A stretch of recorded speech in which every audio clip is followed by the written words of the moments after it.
ये रिलीज होती है, जिसमें हीट हम लोग का रिलीज होता है उसे हम लोग क्या कहते हैं, एक्जोथर्मिक रिएक्शन कहते हैं। और जिसमें हम लोग का हीट क्या होता है, हीट हम लोग का एब्जॉर्ब हो जाता है, उनको हम लोग क्या कहते हैं, इंडोथर्मिक रिएक्शन कहते हैं। तो ये चीज़ हम लोग को पूछे जा सकते हैं और इसका एक एक रिएक्शन भी देखने के लिए आ सकता है।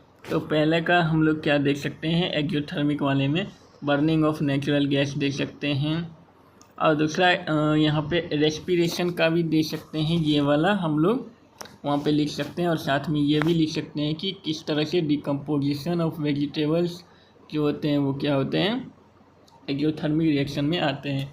तो ये सारे एग्जाम्पल हम लोग इसमें लिख सकते हैं। अब यहाँ पे क्या हम लोग को पूछे जा रहे हैं, डिकम्पोजिशन रिएक्शन, यानी कि जिसमें हम लोग को ए बी होता है और इसको ब्रेक किया जाता है तो ए प्लस बी बन जाता है। तो ये वाला जो रिएक्शन हो गया, ये हम लोग का डिकम्पोजिशन रिएक्शन होता है।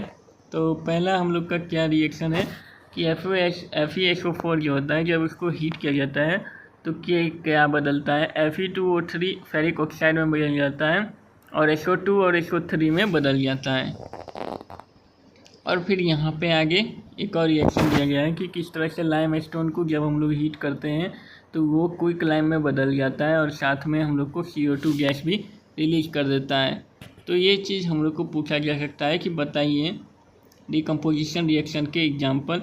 और यहाँ पे क्या कह रहा है कि थर्मल डिकम्पोजिशन रिएक्शन क्या होता है। तो यहाँ पे क्या दिखाई दे रहा है कि कैरिड आउट बाय हीट, यानी कि जो हम लोग को हीट देने के बाद हम लोग का जो रिएक्शन कंडक्ट होता है उन लोग को हम लोग क्या कहते हैं, थर्मल डिकम्पोजिशन रिएक्शन कहते हैं।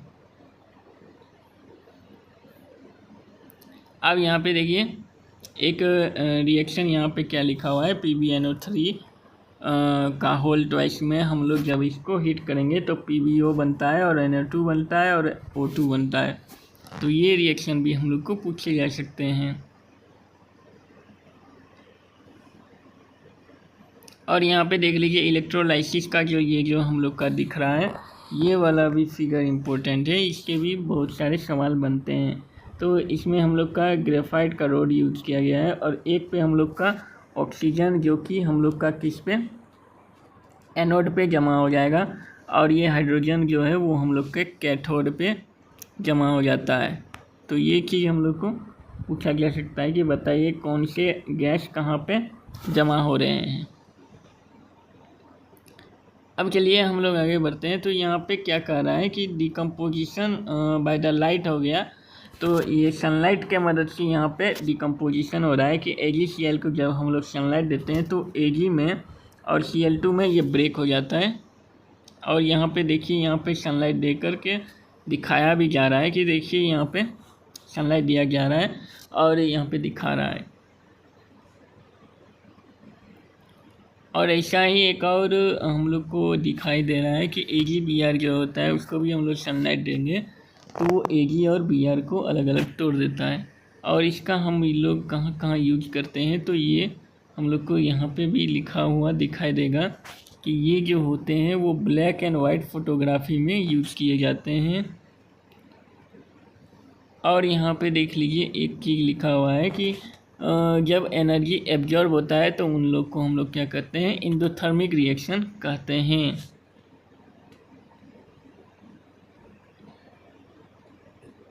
अब यहाँ पे क्या आ गया हम लोग का डिस्प्लेसमेंट रिएक्शन, यानी कि आयंस का हम लोग का डिस्प्लेस हो जाता है एक जगह से दूसरी जगह पे। मान लीजिए यहाँ पे ये प्लस में है, ये माइनस में है, तो FeSO4 क्या करेगा, इसको रिएक्ट करवा लेगा अपने से और FeSO4 बना देगा और मेटल जो है उसको क्या करेगा, बाहर का रास्ता दिखा देगा। तो यहाँ पे जो Fe प्लस CuSO4 है वो क्या कर रहा है, Fe एक स्ट्रॉन्ग हो गया रिएक्टिविटी सीरीज में कॉपर से, तो इसीलिए इसको क्या करेगा, यहाँ से बाहर का रास्ता इसको दिखा देगा और इसके साथ ये प्लस माइनस का खेल खेल के अपने अंदर में इसको ले लेगा और क्या बना देगा, FeSO4 बना देगा और कॉपर को बाहर निकाल देगा, तो कॉपर अलग हो जाएगा। तो यही रिएक्शन है और ऐसे ही लगभग हम लोग का सारा चलता है रिएक्टिविटी सीरीज के हिसाब से, और इससे ही हम लोग का ये सारा रिएक्शन भी इम्पोर्टेंट हो गया। ये इनमें से कोई भी रिएक्शन हम लोग का पूछा जा सकता है। अब यहाँ पे क्या कह रहा है कि डबल डिस्प्लेसमेंट रिएक्शन क्या होता है, तो ये हम लोग को बताइए। तो डबल डिस्प्लेसमेंट रिएक्शन में यहाँ पे हम लोग देख रहे हैं कि क्या होता है, प्रोडक्शन ऑफ प्रेसिपिटेट हो जाता है, यानी कि यहाँ पे प्रेसिपिटेट प्रोडक्ट के रूप में आता है जो कि इनसॉल्युबल इन वाटर होता है। तो यहाँ पे देखिए Na2SO4 प्लस BaCl2 हम लोग को क्या देता है, Na2SO4 प्लस BaCl2 हम लोग को देता क्या है, BaSO4 प्लस NaCl, यानी कि हम लोग को इसमें साल्ट भी मिल रहा है। देख लीजिए NaCl को हम लोग साल्ट भी कर सकते हैं, और ये BaSO4 बेरियम सल्फेट हम लोग को क्या मिल रहा है यहाँ पे, PPT के रूप में, यानी कि प्रेसिपिटेशन हम लोग का प्रेसिपिटेट यहाँ पे आ रहा है BaSO4, जो कि शायद वाइट कलर का होता है। अब यहाँ पे हम लोग का क्या आ रहा है, ऑक्सीडेशन और रिडक्शन। और उससे पहले यहाँ पे देख लीजिए, यहाँ पे लिखा हुआ है कि ये हम लोग का क्या होता है, वाइट प्रेसिपिटेट BaSO4 को फॉर्म करता है।